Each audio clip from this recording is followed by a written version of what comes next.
Good morning, everybody. Welcome back to another weekly market update. Again, this week, every week I make these little shorts, and every week it never fails to amaze me some of the shit that goes on. It's what? The 25th of January here in Australia, and we've had Venezuela taken over.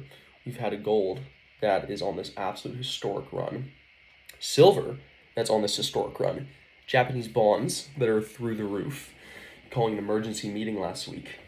And it's sort of at the point where there are so many uncertain things. I think a lot of people are just throwing their money in things that they know are certain and things that don't have infinite values or infinite supply values, like the US dollar. I got a graph from my buddy that he sent me, and it shows the reliance on institutions are reducing dollar exposure. And it's a pretty convincing graph that has come from Bloomberg.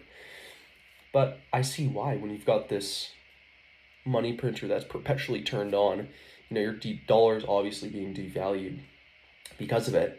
I think that's why we see gold at almost 5,000 and silver at, 103.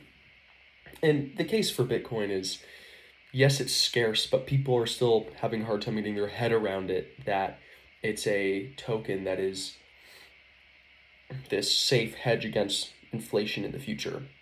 And I think it's just going to take a bit of time before people start to get their head around it, because people still sort of see it as this internet money. So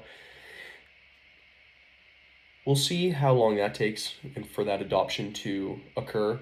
I mean, Bitcoin's already at the 7th largest asset in the world, so it is happening. But I wouldn't expect it to happen overnight.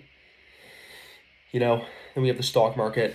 Last week we saw another dip because of the Greenland tariff threats. That was a great buying opportunity for anyone that bought. I know there are a couple of you out there that watch this, and I know there are a couple of you that every time I tell you to buy, you buy. So thank you for actually listening and buying on the dip.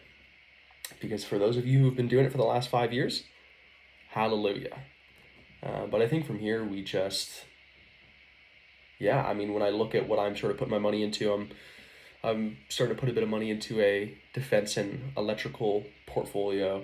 Electrical is in, the generation, substations, transmission lines, capacitors, connectors, things like that. Based on a conversation I had with my professor, but I might make another video about that and sort of that breakdown, but we'll see how things go, and we'll see how the market turns out. But anyways, stay safe out there, guys. We'll see you next week.